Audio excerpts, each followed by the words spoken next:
Hello everyone and welcome to Type Q&A, the show where we answer your burning SEO questions. Today we're going to be talking about bounce rate. Now, have you ever had a colleague or a client or maybe your boss come and say, the bounce rate on our website just went up 20%? And they're like freaking out because like bounce rate is bad, right? Now, everyone's running around with their hair on fire, but no one's actually even sure what bounce rate even is. If that sounds familiar, fear not, as we're going to cover a bunch of these topics in the following video. What we're going to go over is, number 1, what is bounce rate? Number 2, what is a good bounce rate? Number 3, should I be worried if I have a high bounce rate? Number 4, how bounce rate affects my Google rankings? And lastly, number 5, how do I reduce my overall site bounce rate? So, without further ado, let's get into it.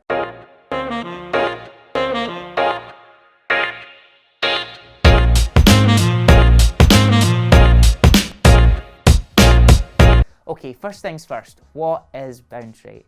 So a bounce is literally one page visit to your site. That's it. That's right, a customer comes to your website, but they only view that one page and then they leave. Really simple. Think of your customer like a ball and your website like a lovely fun maze for them to play in. If they visit just one page on your site, they didn't even get to try out that amazing maze. They just bounce out. So when that happens, we call that a bounce. And your bounce rate is the percentage of visitors that hit the site and just hit one page. So if you have 100 people visit your website, 50 of them only visit one page, you have a 50% bounce rate. So a bounce visit is when someone lands on the page and they're absolutely horrified with what they see and they can't click quickly enough to close that URL. Simple enough, right? Well, actually, no, not quite. See, what bounce rate doesn't usually include is how long the visit lasted.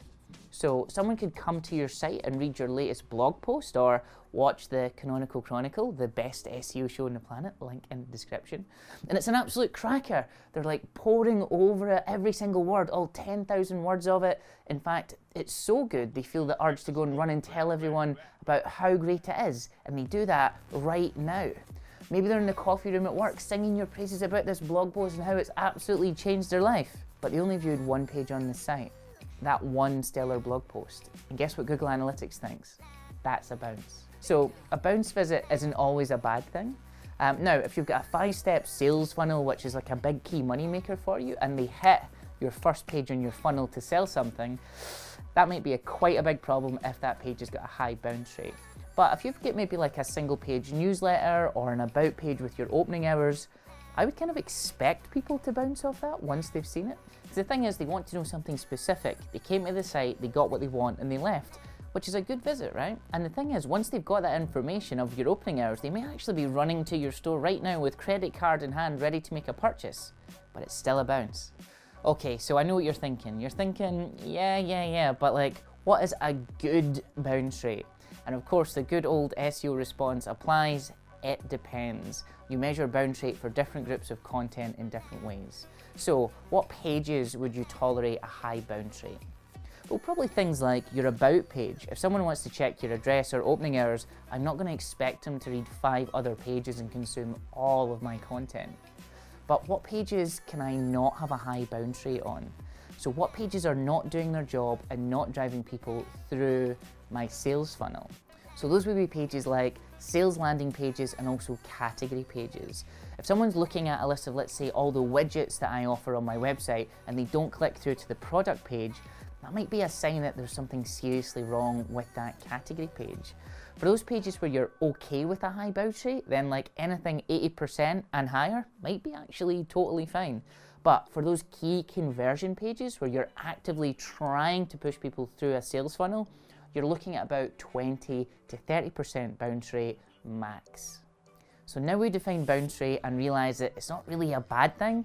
Everything's fine now, right? But guess what? Your boss is still gonna hassle you if you have high bounce rate regardless of everything behind it. So for this, I recommend a special SEO tactic called defenestration. No, I'm only kidding. Let's see how we can reduce the bounce rate on the site. So a 100% guaranteed way to reduce bounce rate is install Google Analytics tracking code twice. Your bounce rate will literally plummet to less than 10% overnight. No, I'm only joking, of course. But that does actually hint at how this is going to work. A visit isn't recorded as a bounce in Google Analytics if the tracking code fires more than once, so twice. Usually that's when a visitor goes to another page. They pick up the tracking code when each new page fires. So 2 pages, no bounce. So you remember that example I mentioned with that avid blog reader reading 10,000 words and then going to the coffee shop and telling everyone in the room that you've read this amazing blog post? Well, he loved that, but he bounced and he read 10,000 word article on your website and you're still counting as a bounce. Probably shouldn't. That's why we're going to introduce scroll tracking events in Google Analytics. So they fire as people reach key waymakers in the content. For example, if they get a quarter way down or halfway down or even 3/4 of the way down the page, we should fire an event every single time they do so it doesn't count as a bounce. So there are lots and lots of ways that you can do setting up of scroll tracking events. Google Tag Manager is a really great way to do this, and it has all the bits you need to set this up right there in the Tag Manager dashboard. Now, if you want to really level this up, we can start actually tying a bunch of events together. So even a visitor that scrolled 100% away down the page, they might have just went straight to the footer so they can get your address or something like that and actually ignored those beautiful 10,000 words in your blog post.